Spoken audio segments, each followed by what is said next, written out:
Hi, I'm David Blair. I publish with the same press as the three poets tonight, MadHat Press, and I'm here for Mark Vincenz, who can't be here tonight. I believe he's watching online, so hello, Mark. How are you? You can take your mask off. Oh, I kind of good. So our first reader is Aidan Rooney. Aiden Rooney's third collection of poetry is Go There, MadHat Press 2020. And here it is, the most colorful book on the shelf, as Aiden pointed out. Awarded the Hennessy Literary Award for New Irish Poet in 1997. This collection's day release, the Gallagher Press 2000, and Tightrope, the Gallagher Press 2007. Recent translations of poetry from Creole and French can be read at Vox Populi and Pamboo, as well as in print in New American Writing. A teacher at Thayer Academy in Braintree, Massachusetts, Rooney was the producer of Translating Haiti at the 2021 Massachusetts Poetry Festival, featuring Haitian authors Émilie Profete, I didn't take French, so I'm terrible, Eddie Tanguy Toussaint, and Dumas Lafontaine. So welcome, Aiden. Good to have you up here.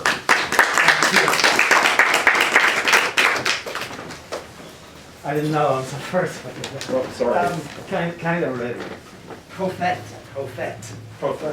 Ah, I took German. That's cool. Hello, everyone. It's great to be here. Last time I was here, I was trying to think. I think it was Ben. You were reading. I was here for your reading. I lay on the floor there because there were no spots. It was packed. Let's say it was 2019, February, and 80 Stalins read here too. Am I right? Yeah. Thinking that was it? I remember it. And I bought her, like, so I'm going to open with a poem by Alicia. There's a date on it, so we'll know. Might have been the last reading was here, February 2019. And that was the last time I was in here. It's great to be back. It's great to be back in here. It's great to be back reading to the live/hybrid, hello Zoom. Do that kind of reading. I've done a few of the Zoom variety, but it's great to be back in front of a live audience. And I think this is my first reading to that. That was my last reading to be at with a live audience. It was my first reading to a live audience. I was going to read one poem. Is that okay to read some other people's poems? Called Silence. Let's go. Where is it?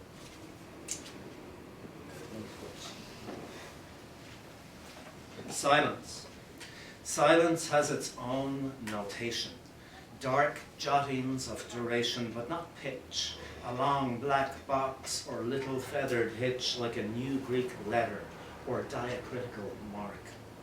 Silence is the function of time, the lark in flight but not in song, and nothing which keeps secrets or confessions.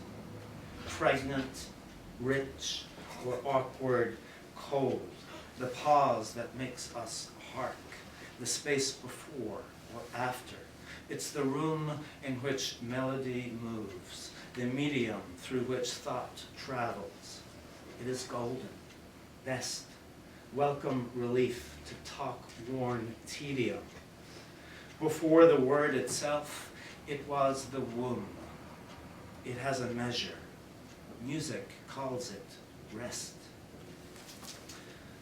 That's from 80 Stalins, and I think I'm going to follow up with one of those translations that was mentioned by Ida Faubert. Ida Faubert is a Haitian French poet from the 1920s, the Roaring Twenties, who lived, I suppose, mostly in Paris, but grew up in Port-au-Prince. She was the daughter of the president of Haiti at the time.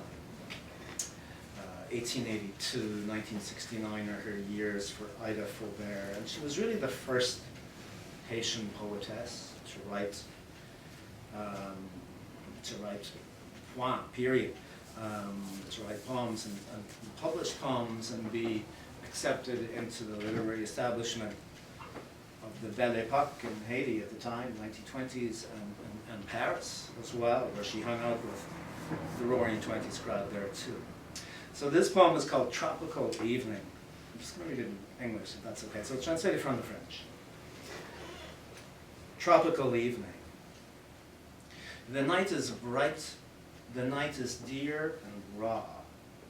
With the sun done, the moon is on the roses. The heart deep down in everything dozes, and tall black palms dream near the water. Jasmines send up starlit shoots that blend with the clematis. Summer breathing touches heavy fruit. A lavish feeling unveils itself and ravels round the bend. Down there on the path, not a peep, peaceful. Nothing phases the measure of contentment. Come breathe with me the nightwalk scents and exhale into the night my erratic soul. So that's Ida Fool. And one last translation before I get going. This is from New American Writing, which is a wonderful collection. It's got a bunch of you guys in it. And I'm going to read a Haitian Creole poem in English that I translated into English. It's in here. It's called Rotten Spell. It's by a Boston poet. I probably should have called him and had him come and tell him that I was going to read his poem. His name is Dumas Fils La Fontaine. He's a great poet. It's called On temps pourri in Haitian Creole. And this is the English. In this poem, it's when he sent it to me about a year ago, early into COVID. I was just struck by the technical proficiency of this kind of driving rhyme that runs through the poem. And it starts with a kind of a pandemic landscape and then kind of just goes on a tirade of socio-political, anti-Clinton, anti-neoliberal US policy in Haiti. And then it takes a dig at the French as well, like it's not enough to go after our foreign policy. Let's go after the French while you're at it. So I just had to translate it. And, it's Rotten Spell. Love, for want of show and tell, checks in at the Hell Hotel that logs among its clientele couples in a cold spell. Polite, aggressive personnel, a gallery that bade farewell, spouses woke on eggshell, parents on their carousel, kids in some remote stairwell, the world in a nutshell, hell hold unsalvageable. Pro and anti-maskers yell, shuttered stores up and sell, Wall Street's virtual cartel deafens past its closing bell, the doink of an oil barrel, rice-filled, bless you bill, deep dipped in the ink well of trade and AIDS, high decibel, swagger of imperial, hell-bent goodwill, all out to quell what ill. No show, just kiss and tell when Haiti, France's Jezebel, always ailing infidel, fets its bicentennial. If all this sounds swell, lobby for acquittal. Take your blue bowl and tell Madame Larry, Mademoiselle, to dispel this rotten spell of raging, plot-lost, pitted people bent on bending arcs from equal. Okay, enough of all of that. A poem from this, which came out during that whole thing, July 2020. Fun to read from it, first time, live. Fed up looking at the Zoom camera on your computer, getting it right, all that stuff. This poem is called Colony, and I wrote it outside, very quickly. And sometimes poems, write themselves like that. And it kind of brings together two passions of mine. One is to cut up trees, because I burn a lot of firewood during the winter. I try to look for dead trees on various people's properties and cut those up, and occasionally I'll take down a rotten tree. I like cutting up trees. Let's say I'm a lumberjack. And I also liked ants. Ants are really cool. Ants are cool animals. Small. You kind of have to get down there to look at them. So this is kind of as we say nowadays, at the intersection of those two pleasures, colony. Whoops, lost my page. Colony. What I'd thought rot in the dead oak was ants. The carpenter guild who'd bored the heartwood the height of the trunk and out through the limbs. They seethe from each break in the fallen tree like a smashed cantaloupe down seed runs in a stampede of black metallica. Light struck, the workers rise up on hind legs, antennae hooked, and read the buzz-sawed air. And here comes the queen, led forth in a convoy of young swarmers laden with large white eggs, juggled between twins or backpacked aloft, negotiating roadblocks, checkpoints, the larvae cradled in the soft vice grip, called for infants and delicate weapons. We will build upon a hill not far away, the ones who can take wing to go elsewhere. Maybe one more from this, and then let me know. You have time for two more. I'm going to read a poem I haven't read yet from this book. It's called In a Country Churchyard, and it's kind of like a slant elegy to Seamus Heaney, so it seemed kind of appropriate to read it here. It's in memoriam of Seamus Heaney, and it remembers his funeral in 2013, September, and the Gravediggers. I teach English and French at a local school, and today I did the Gravediggers Act 5 of Hamlet with senior high schoolers, and I thought of this poem because I had forgotten the grave digging scene from Hamlet. I'm teaching it for the first time in 30 years today. And this is a poem about two gravediggers, father and son team, very elderly father, and 30-something son who along with a couple of other people dug the grave for Seamus Heaney. It was a beautiful sunny evening, and after all of the ceremony, as you imagine there was, and after the tea in the local parish hall, the gravediggers went back to the grave to fill in the grave, like make it look nice and put orchids on top and fill it in. And I got talking to the son, and so this kind of chronicles that conversation with the son, and then later with the father.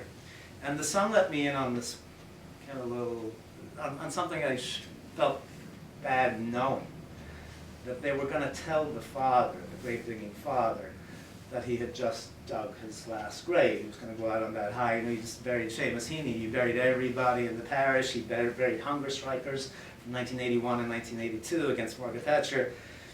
Buried other terrorists in this graveyard. He had spent his life digging graves in Balahi. And the father was over there sitting beside the grave, kind of on a wall, and the sun was going down. It was one of these moments, very poignant moment, beautiful moment. And knowing that they were going to tell the father that, hey, this is it for you. No more burials. It kind of stayed with me. And the other thing of note maybe is that they brought in a digger. I don't know what a digger is in America. It was a little mechanical vehicle, and at the end they scooped up some shale, sand from the shores of Loch Ness. Seamus Heaney had, I believe, or his family had asked that they put some sand from Loch Ness, a nearby island, a nearby lake, and pour it into the grave. So they had it in a mechanical digger, and when it fell into the grave, it made a kind of a wall of sand falling from a mechanical digger. Anyway, it's called In a Country Churchyard, in memoriam of Seamus Heaney, 1939, 2013. We want him to go out on a high note, said the gravedigger's eldest son, himself a gravedigger. He stood back from the edge, his right foot on the left lug of a spade. White orchids dressed the rug of man-made grass, rolled out over planks laid across the space. His father sat fenenced the open plot. On a stone wall, the sun going down lit up. It shone on the flowers, warmed the father, his good cap doffed, his head inclined in rest. He dug for everyone in the graveyard, mad dog even, and the hunger strikers. We haven't told him yet, the son disclosed, but will when all the fuss is over. His father's hair, as the poets used to, glowed in a sudden sideways burst of sunshine, magnesium burning, and would not let up no matter the light, or the light dying. After tea, the sun drove in the digger, its link box raised, then tipped to fill the hole with shingle scooped from the shore of Loch Ness. It fell like the wall of a waterfall. He watched his father through its thinning veil get up to get the shovel and the rake. Time for one or two short ones? Yeah. One? Okay. So, recently I've been writing animal poems. I've got 121. I'm planning on 121. I have about 100 going. They're very short. They're 11 lines long. So I'm thinking of a book called, very uninspiredly, Menagerie is the word. And I'll read 3. They're 11 liners.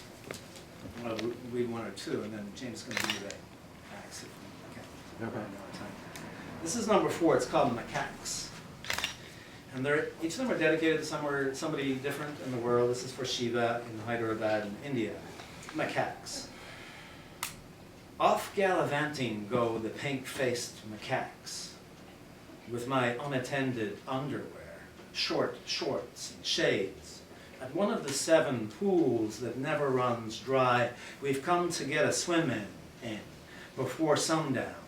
Having the crack of their lives by the looks of it, the macaque who nabbed my Adidas Climalite, presenting rump to the one who got the boxers, while the monkey with my favorite aviators barks like an elephant from atop the temple wall, giving everyone the bared teeth silent treatment, and trains the last of the sun on gold rims and dark glass. Chipmunks, number 16. This is for my son, Kieran. Could the fecking chipmunks stick to nuts and such, and lay off the sun golds and Candyland reds they stuff cheek pouches with deft, twitchy paws, then dart into scoot holes at the thought of a hawk or screen door slid open? Do they give fear a rest when they mate in sleeping quarters below the deck, or does always feeling fragile seem reasonable? What does the black-lined side swipe of a white stripe do to stay the jitters, help run under the radar? Do they know they're cute? And when it's Christmas, when grounds for their asylum bid are found frivolous.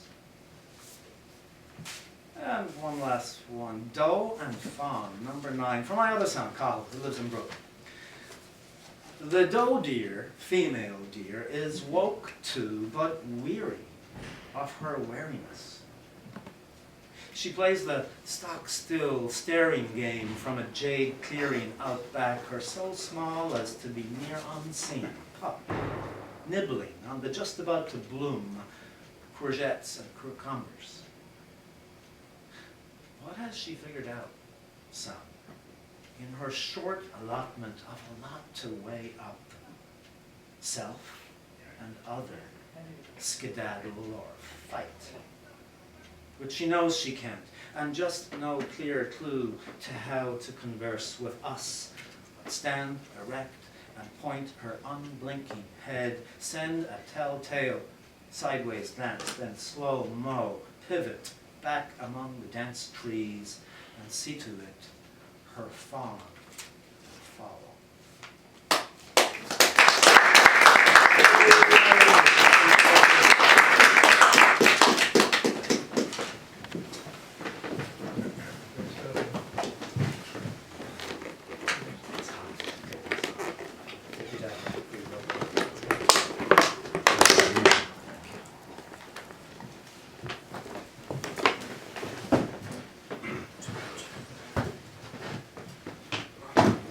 This is an amazing elegy for Seamus Heaney, without mentioning Seamus Heaney, really. Yeah. It's astonishing. Oh, that's right, I can take off my mask. So I'm really happy to get to introduce my friend Kevin Gallagher, who is an editor and a fabulous poet, and he's also an economist, which I think is wild because my father's an economist. And I've watched an economist work for decades, and a lot of the work of an economist is abstract, right? Kind of like a doctor who's trying to keep an abstract entity from getting sick and dying, right? And I love the way Kevin's poetry is human and specific, and it does all the things that the humanities do, and all the things that are street level, really. And even when he writes formal poetry, there's a connection to like kind of the ballad tradition, I think, especially in a book like Loom, right? Which is a street form, and it's how history and politics and the social conditions of the world feel on the level of the sidewalk, really. And the ballad did that in traditionally the ballad was a way of doing that, was doing a history on the street. So I think that it's wonderful and inventive and original work. So that's my off the top of my head introduction for Kevin Gallagher. He's a poet, publisher, and political economist living in Greater Boston. Gallagher's newest works are the forthcoming books, And Yet It Moves, MadHat, Fall 2021, knock on wood, The Wild Goose, Loom Press 2022, and he's the publisher and co-editor of Spoke, a Boston-based annual of poetry and poetics, which is one of the best things in Boston writing at all. And Gallagher's work as a professor of global development policy at Boston University, Pardee School of Global Studies is important, but maybe not as important as all these other things we've been talking about. Welcome, Kevin.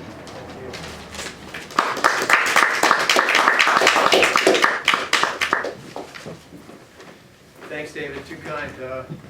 First, praise to the Grolier. Thank you so much for keeping this space alive and everything that you do. It's great to be part of MadHat Press. It's great to be here with Ben, with David and Aiden. I'm going to read from my forthcoming book, And Yet It Moves, coming out with MadHat Press. You can pre-order it. It's just not quite there yet.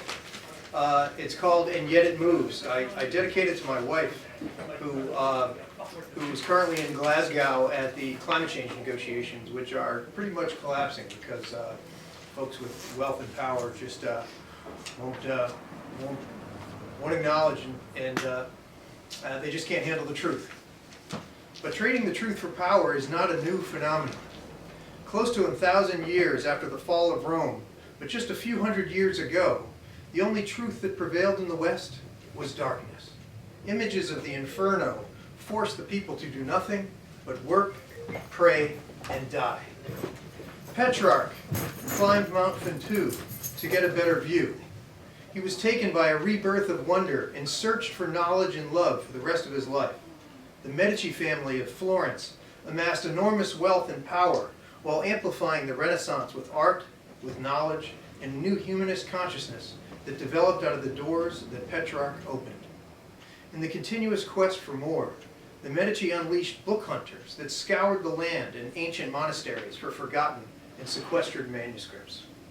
The world changed when Poggio Bracciolini found On the Nature of Things by Lucretius, locked up in the Benedictine library of Fuida. On the Nature of Things was the first epic poem with a philosophy of matter and space, nothingness and being, the infinity of the universe, and the movements of atoms, all conducted without a god or without a wand. As patrons, the Medici marched an eternal soft parade of Donatello, Brunelleschi, Galileo, Vasari, Botticelli and Michelangelo's sky in the Sistine Chapel, Fra Angelical's fresco in each cell at the Dominican convent of St. Marco. Medicis were bankers to the papacy, and then they became popes themselves, who put the cleansing of sins up for sale to the people. The Dominican friar Savonarola saw the darkness returning. Savonarola preached for a wild repentance. He instigated the bonfire of the vanities, where artifacts of wealth, pagan living, and humanist art were burned in screaming flames. Savonarola himself was burned to death in the Piazza dei Signori. To maintain power, the Medici chose to embrace the Inquisition and withdraw financial support for Renaissance society. This shift was the manifest in their betrayal of Galileo, who was forced to retract the very theories of physics and astronomy that the Medici themselves had financed him to develop. Milton's visit to Galileo while under house arrest inspired Paradise Lost, and it wasn't until 1992, on Halloween, that the Vatican apologized and said they were wrong. I begin the book with a small quote by Muriel Rukeyser. Time comes into it. Say it. Say it. The universe is made of stories, not of atoms.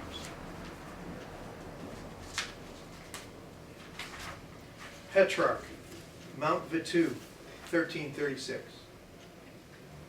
How much conviction do we have to trample the appetite of earth beneath us?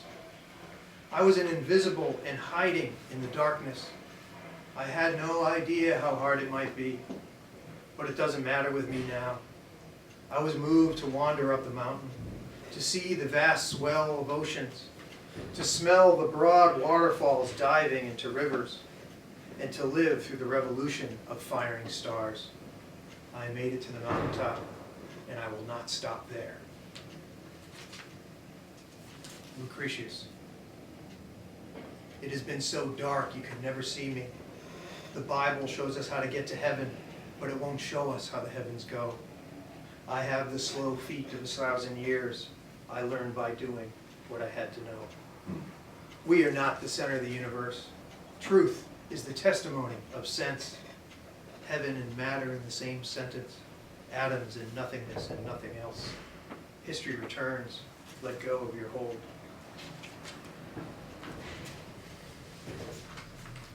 Cosimo de' Medici. I, Cosimo de' Medici, a cosmos, divine am I inside and out, and I make holy whatever I touch or am touched from. I know someone always wants to kill me, so I multiply my wealth and might without forgetting that I must be loved at home and across the world. If your family attempts to rival mine, I will see to it that you are taxed to death. Anything that I leave behind will remain here forever. The people of Florence love me, as do the dukes in London, Naples, and Cologne. But just in case, I sleep while heavily armed and switch bedchambers 3 times a night.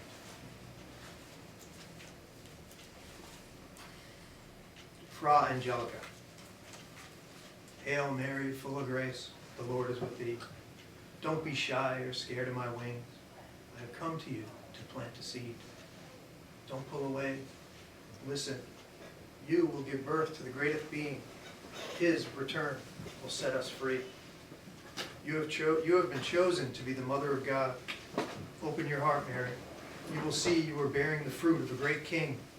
Pray for our sinners now and as we plead at the hour of our death and dying. You have no idea how much love you'll bring. Hail Mary, full of grace, the Lord is with thee.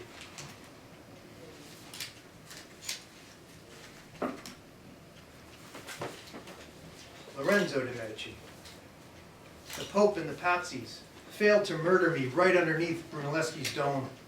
Just as the priest raised his host, 2 clergy slipped daggers from their robes and gashed me in the nape of my neck. But I too had a sword under my cloak. I lost my brother, but I fought them off. Here in Florence, we parade more than popes. Everyone will know the Medici name forever.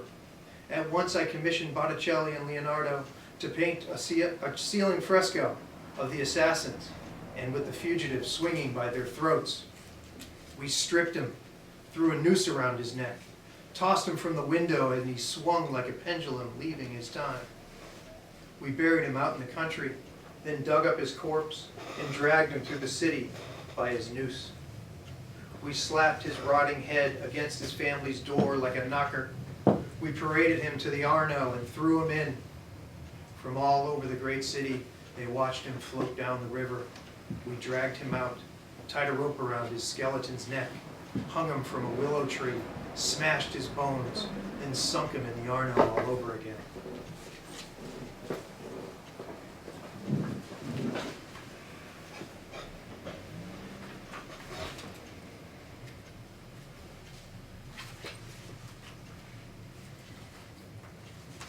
Giovanni de' Medici, the Medici Pope. The Lord is weeping through me, singing, "Turn the lights of all the sinners back on. Don't miss this once-in-a-lifetime offer. Get your cash, get in line, save your soul." You can buy yourself a ticket or a scroll that will expedite the time that it takes to get your sins purged in purgatory. You will be on the fast track to the heavens. The cost depends on your number of sins. After you purge yourself, we have a special offer. For one night, and just one night only, you can absolve the sins of your dead loved ones too. The souls in heaven's ring, as the coins in the basin sing.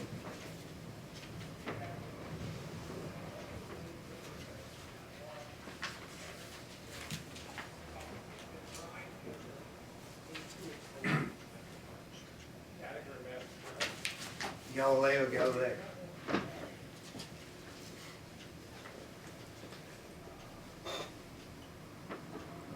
To the infinite amazement of all, I watch the moon stroll every single night. I see your enemy's ships far at sea. Your captains can spy storm clouds on the horizon. The moon looks like a surface of the earth with her mountain chains and deep valleys. We are all lost on fixed and wandering stars. Their globes are perfectly round and bounded. This confirms what Aristotle envisioned. The celestial bodies are perfect spheres, but the fixed stars are not bounded at all. They have rather the aspect of blazes with vibrating and scintillating rays.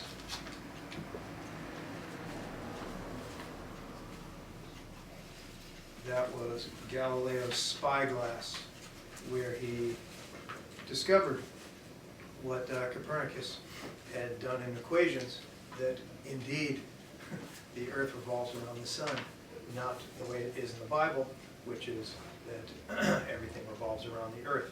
And when he wrote that book, financed by the Medici, when they became the popes, they issued the Index Decree, 1616. We have learned of the spread and acceptance of a false Pythagorean doctrine, most contrary to Holy Scripture, that the earth moves and the sun does not. To ensure this opinion won't advance to the prejudice of Catholic truth, such books of heresy and error shall henceforth be condemned and prohibited. We suspend all such books until corrected wherever and in whatever language. Thou shalt not read them. Thou shalt not own them. Thou shalt not print them.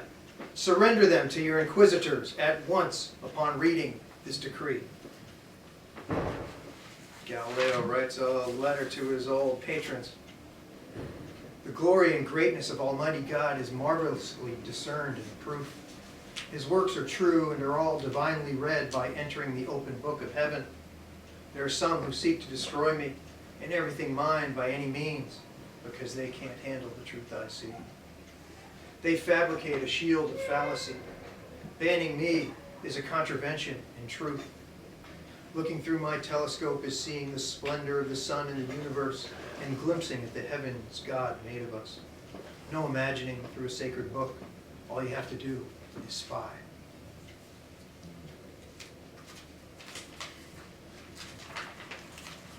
Well, they put him through a big trial.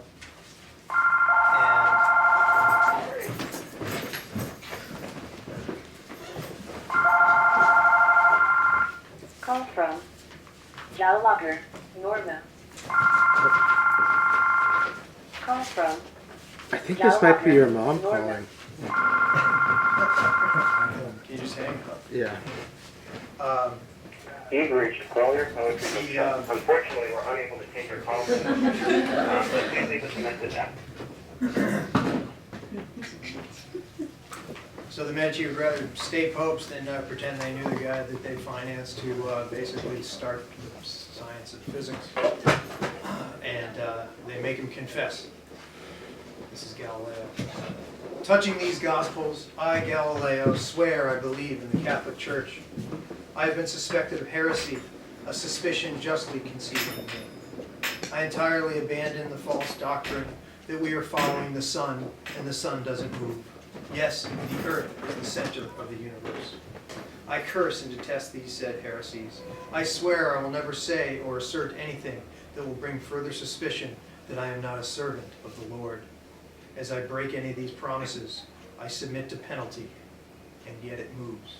He supposedly said, and yet it moves under his breath. So basically, saying, you guys can get what you want, you can't handle the truth, but it moves. Thank you all.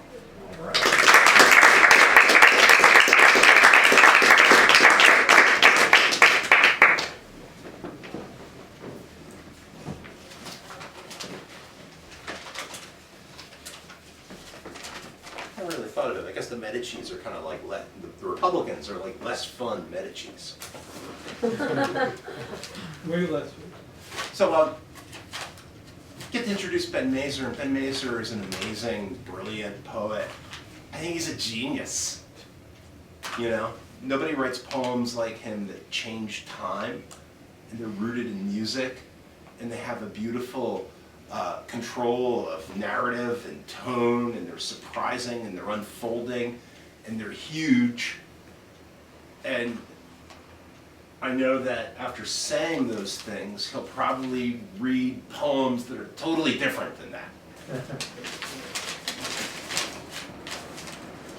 Born in New York City in 1964, Ben Mazur studied poetry with Seamus Heaney at Harvard and did his Ph.D. in textual scholarship under Christopher Ricks and Archie Burnett at the Editorial Institute, Boston University. Since then, he has published more than 10 collections of poetry, including, most recently, The Hierarchy of the Pavilions, MadHat Press 2020. He's currently editing the collected poems of Delmore Schwartz for Farrar Straus and Giroux. So, looking forward to hearing the read.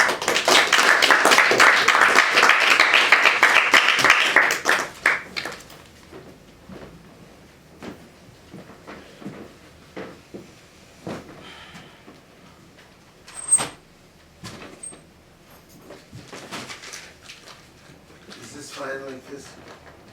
Yep.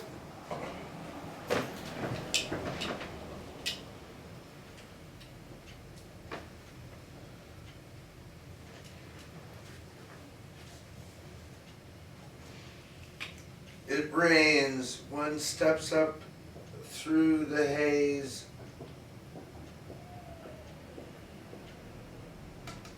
Of tan and violet on to the maze of memory, misty where one stands, twisting, separating strands. The hours dim and no one calls. Obligation mutely falls through floors of mountains, origin, anonymously you begin. The blasted lantern of the nerves lights up the sky where starlight curves. Below on earth some few pass by, sheer constructs of identity. They swirl and plaster every sense unto a law of difference. Not clear how long, on what direction, or what direction, subsume the nerves in their inspection. The skeleton's examination evokes insight's brief procreation, filed away some future date astonished memories locate. The serifs of pedestrians seep into violets, into tans, breaching desire's boulevards, throw down the last of evening's cards. There is no way to formulate identity's raw nervous state. It seems to slip into the world by stellar facts and atoms hurled. Into the mythic stratosphere, ideas formulate the seer. Genesis sans generation, a change of stage trains at London Station. And then I'll read the first two sonnets of something called 8 Sonnets, the Beginning of Something. 1. The sky seems most propitious in the climes of old world Boston in our latter day. Go dreamy round the lamppost so the times of other bounties seem ranked in array like ours. The cockled silence overhead abruptly goes on waking up the dead who never left. I've got a lot to say in terse enjambments of the life that wrought from the encampments of real history, the man who stands before you in his mystery, and the excessive drama of his thought, how knowledge was from outer action got, internally as holy men might pray, and how the tiger captured what he sought. 2. I start with the spaghetti in the pot, so the tiled kitchen's relegated tiles, how like the powdered lamp post have the steam, haze the steam, froze cloud-like, operatic in the room, where some nomadic goddess, Nordic god, goes dribbling muddy ciphers in the sod, where sea beasts sister, and the day goes boom, like the beginning of a pregnant dream, with anything thrown in it, numbered miles of wicked sorceresses and their wiles, a good beginning for a propped-up tot, how with his manners eventually he bought the dream itself and paid dividends, out where poetic fury never ends.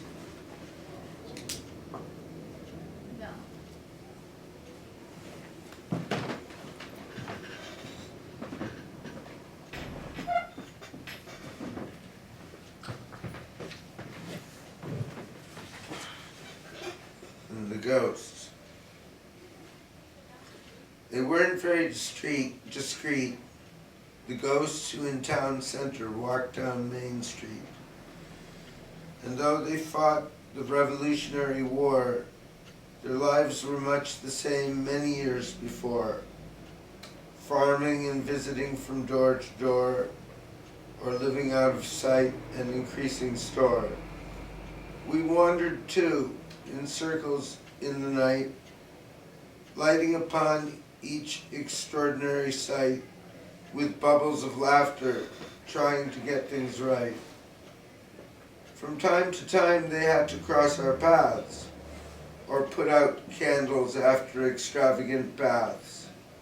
They closed the window and they hit the latch, at once the musket and the pumpkin patch, or sit in bowers at the break of spring, wait for each other, take turns on the swing.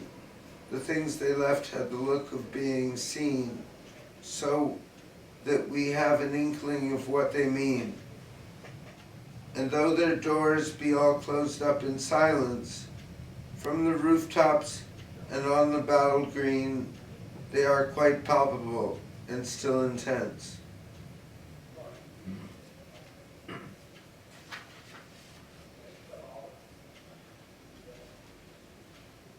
The doctor makes a neat incision based on municipal decision. closes the wound, the tempered part, with anesthesia pins the heart. The atmosphere is his whole wood, the moral duty to be good, to do good, where mansions crumble at the edge of the new universal college.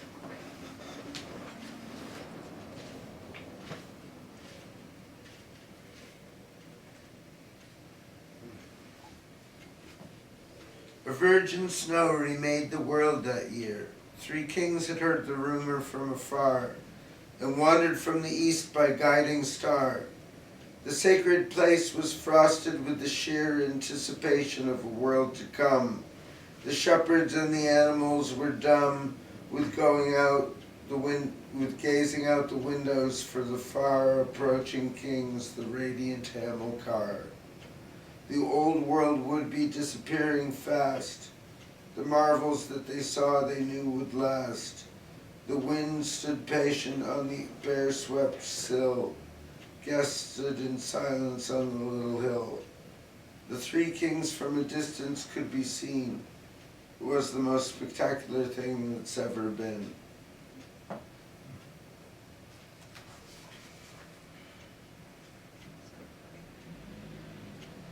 In my dream, I was alone with my mother. My mamela was rushing along now quickly in the narrow sunlight of the gutter. Her skirts were skipping with a great emotion, which made her burst out random words of Yiddish. I held her round the waist and we went on. Now I was my proper self and son, and felt inside a great inheritance. We passed the empty beaches with a dance, while mother scorned the woman I had been with. In fewer words, what woman did I begin with?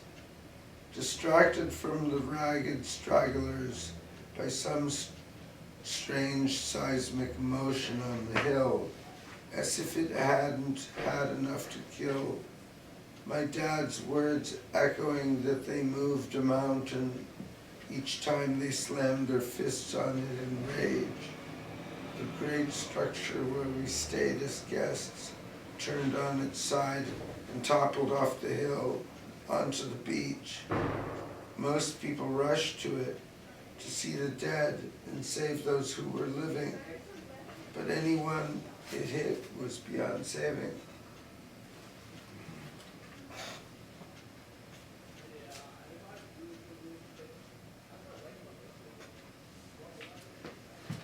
The deer park. The little cafe by the tiny river. The deer park at the university, which from your bedroom window you can see. The ghosts of Christmas blaze upon the mantle. Your mother's boring glare. Your mother's boring glare, which you could handle. Fumbling in the driveway with the keys, then back upon the highway as we please, each world returning to each separate liver. I follow you about the neighborhood, the wrought iron railings over growing wood, trying to bring you love and bring you solace, while each dark thought will come and take its place, grappling with God through nights and days, while language waits for what you have to tell us.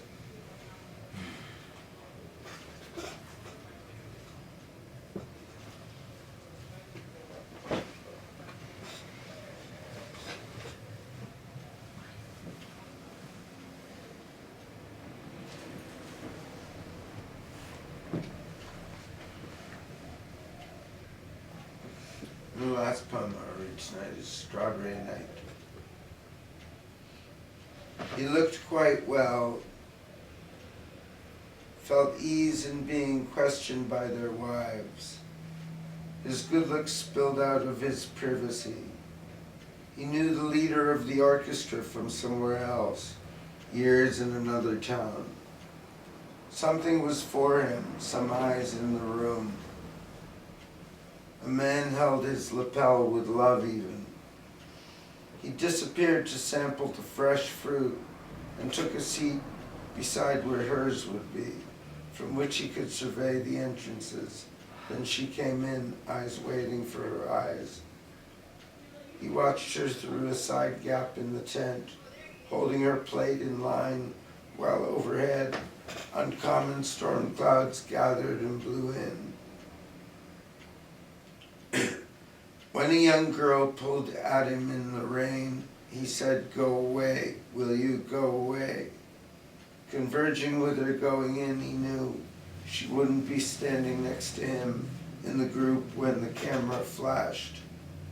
Then in the linger of the moment after, they came together in another's words.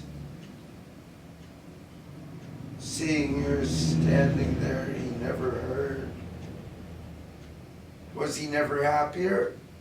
Then tell the story of how, after she had left, he had stood in the rain outside the tent, watching them through the lit-up transparency, and placed his drink directly on the line between the lit-up and the unlit grass of the wide lawn under the far lights. Thank you.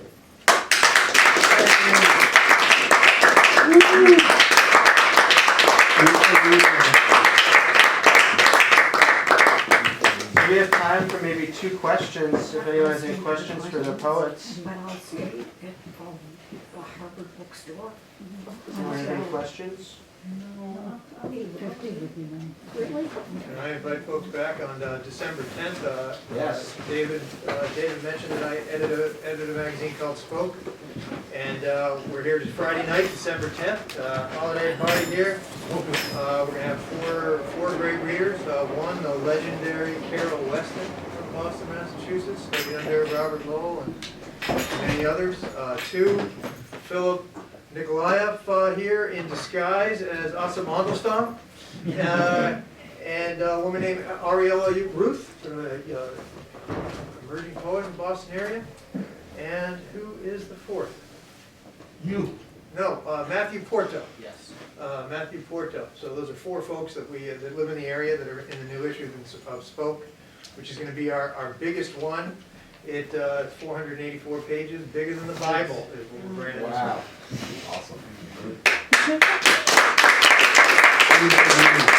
And our next meeting here is next Wednesday with Austin Carter and Emily Skillings. We hope you'll all be able to make it. Let's give one more round of applause for the poets tonight.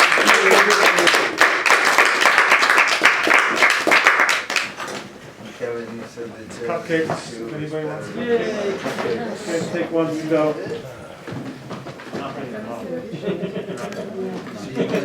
So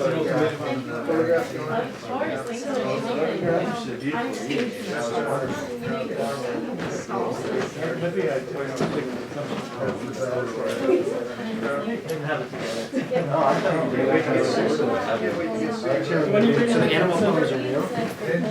Yeah, I started those.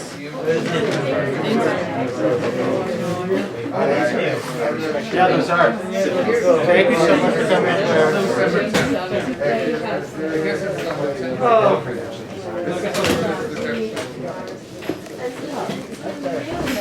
That's a fine photo. Yeah, absolutely. Yeah, you can try it on. What do you want the 3 hats? It was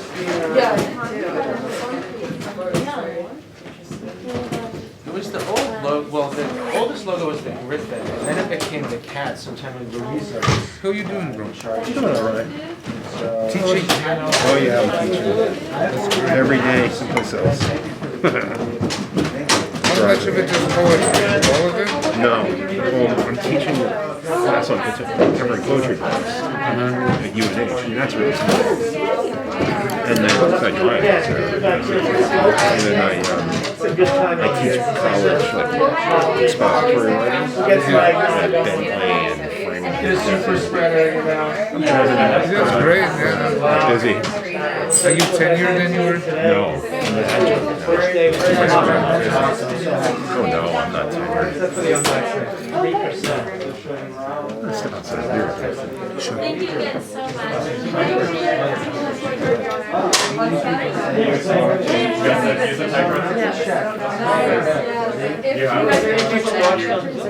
So I think this is what he read. But he wanted to read. It's not published yet, yeah, because it was really good. We could have like a reading at one of our houses. We would like sign a thing. We could like read it out together. We could act it out. Oh, we should do it. It's amazing. Let's do it. I'm going to do when it's coming out. I think he said hopefully. This book isn't out yet, right? Kevin's book? Yeah.